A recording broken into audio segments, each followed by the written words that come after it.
Hello everyone, Rabbi Rosen here with a thought for a very significant time in the Jewish calendar.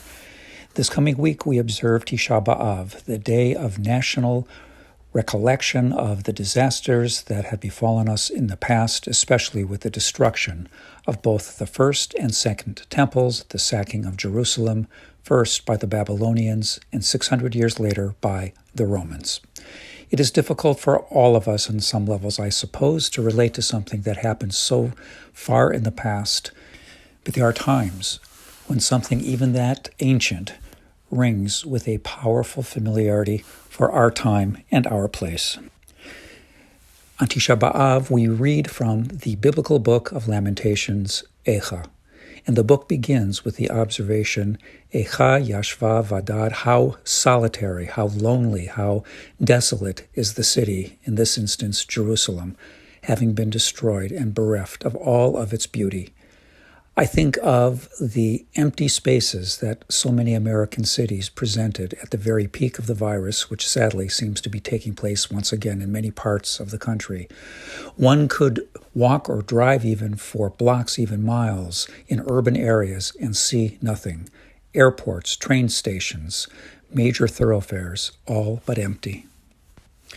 In our instance, it is as if an external biological army has entered into our camps and wreaked the kind of havoc that only a cunning foe is capable of perpetrating. Lamentations goes into great detail about the depth of Jerusalem's misery, but it concludes with an observation, a prayer, and a promise.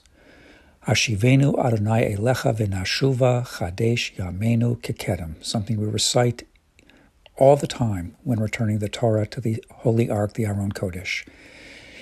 God, help us to return to the days of old, and we shall rejuvenate, we shall refresh our days as they once were. By caring for each other, by lifting each other up during these horribly challenging times, we too can have a glimpse of a better time and a better future. In the Talmud, the question is asked, who is wise? And the answer is given, Haro'eh et hanolad, one who can envision what he or she brings into being, literally, that which we give birth to. Our people have had a genius over the course of the centuries of being capable of seeing a future bright and triumphant, even when that baby of hope was born in the throes of sorrow. It is one of the great gifts we have given to ourselves. It is a gift we give to the world.